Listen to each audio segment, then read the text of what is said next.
महेश बहुत परेशान था। उसे समझ में नहीं आ रहा था कि वो इस परिस्थिति से कैसे निपटे। वो अपनी माँ को बहुत चाहता था, किंतु उसकी पत्नी और बच्चे उसकी माँ से बहुत दूर भागते थे, क्योंकि उसकी माँ की एक आंख नहीं थी, साथ ही उसकी कमर भी 90 अंश पर झुकी थी। वैसे वह अपना काम सब खुद कर लेती है, किंतु फिर भी वो उसकी पत्नी और बच्चों के लिए हमेशा खटकती है। दादी, आप ऊपर के कमरे में जाओ, मेरे दोस्त आ रहे हैं, महेश के बेटे दिवांश ने बड़े बेरुखी से कहा। पर बेटा, मैं तो यहाँ बहुत दूर बैठी हूँ, महेश की माँ ने बहुत प्यार से कहा। नहीं, आप उनके सामने मत रहो, वो मुझे चिढ़ाते हैं, दिवांश ने जोर से डांटते हुए कहा। क्या हुआ दिवांश, क्यों चिल्ला रहे हो? महेश की पत्नी रोहिणी ने किचन से ही आवाज लगाई। देखो ना माँ, ये दादी यहीं ड्राइंग रूम में बैठी हैं और मेरे दोस्त आ रहे हैं, दिवांश ने शिकायत भरे लहजे में कहा। माँ जी, आप ऊपर चली जाओ, क्यों हम लोगों को लजवाती हो? रोहिणी ने बेटे का पक्ष लेते हुए कहा। बेचारी मधु चुपचाप उठकर जीने के सहारे ऊपर जाने लगी। कमर झुकी होने के कारण उन्हें ऊपर चढ़ने में बहुत परेशानी हो रही थी, किंतु वो पूरी ताकत से ऊपर के एक अकेले कोने वाले कमरे में जाकर बैठ गईं। महेश बाजू के कमरे से सब सुन रहा था। उसे कष्ट हो रहा था कि उसकी माँ को अपमानित होना पड़ रहा है, किंतु वो असहाय था। अगर वो कुछ कहता है तो पत्नी और बच्चे उसका विरोध करने लगते हैं। दूसरे उनके तर्क भी सही लगते हैं। चूंकि वो एक प्रशासनिक अधिकारी था, उसका सामाजिक स्तर बहुत ऊंचा था, उसकी ससुराल भी एक उच्च घराने में थी, अतः वह चुपचाप इस तरह हर दिन अपनी माँ को अपमानित होते देखता रहता था। रात को महेश की पत्नी ने कहा, देखो जी, अब कुछ करो। कल कलेक्टर साहब की पत्नी आई थी। माँ जी अपनी देशी धुन धारा में उनसे मिली। मुझे बहुत शर्म आ रही थी बताते हुए कि ये मेरी सास हैं। मैंने कह दिया कि दूर की रिश्तेदार हैं, इलाज कराने आई हैं। महेश को रोना आ गया, किंतु फिर भी वह चुप रहा। उसे समझ में नहीं आ रहा था कि वो क्या करे। अपने बेटे की मन स्थिति को मधु अच्छी तरह से जानती थी और बेटे को कोई कष्ट न हो इसलिए वो हर बात को चुपचाप सह लेती थी। महेश बहुत उदास रहने लगा। एक तरफ परिवार और सामाजिक स्तर पर जीने की प्रतिबद्धता थी, तो दूसरी ओर माँ।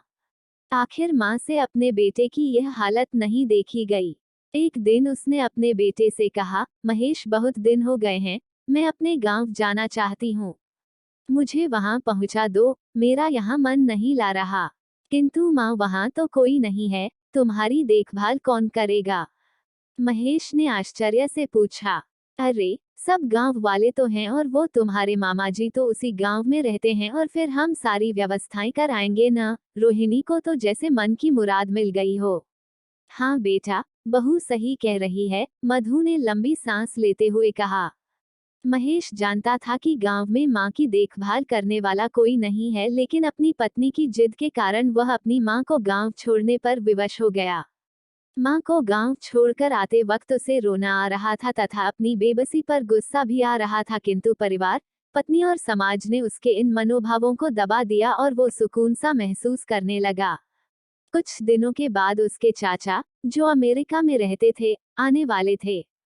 जब महेश बहुत छोटा था, उसके पिता जीवित थे तब वो भारत आए थे और उसके बाद वो अब भारत आने वाले थे।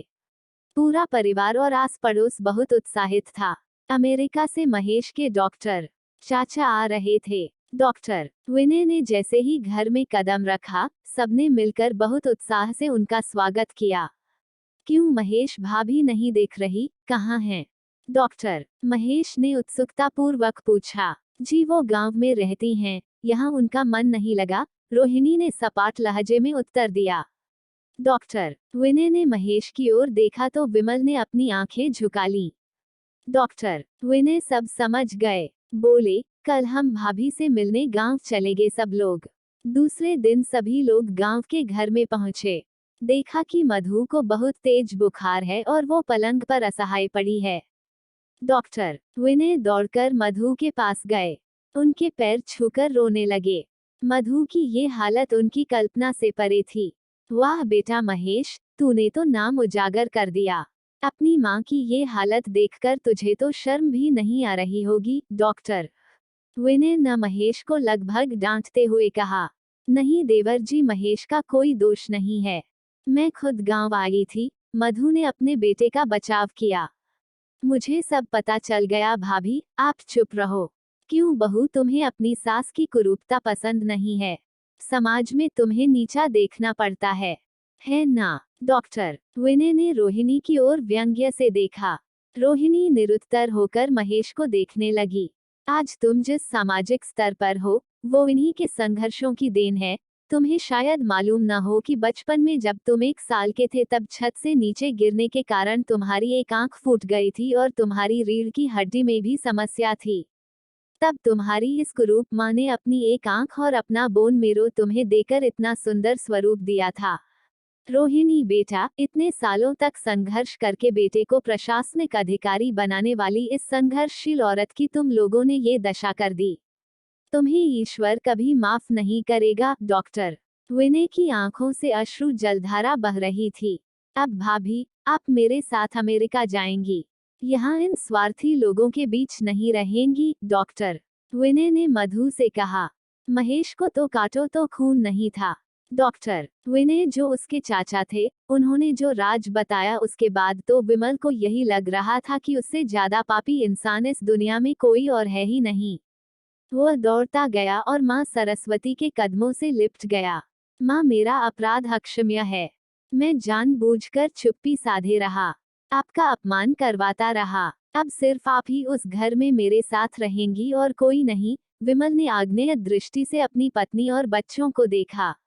रोहिणी को भी बहुत पश्चाताप हो रहा था, किंतु उसकी हिम्मत नहीं हो रही थी कि वो मधु से आंख मिलाए। मधु ने रोहिणी की मन स्थिति को समझकर उसको पुचकारते हुए अपने पास बुलाया और विमल को डांटते हुए कहा, खबरदार, जो मेरी बहू को मुझसे अलग करने की कोशिश की तो तुझे ही घर से बाहर निकाल दूंगी। रोहिणी और बच्चों ने मधु के पैर पड़ते हुए अपने व्यवहार पर माफी मांगी और मां के हृदय ने सबको माफ कर दिया।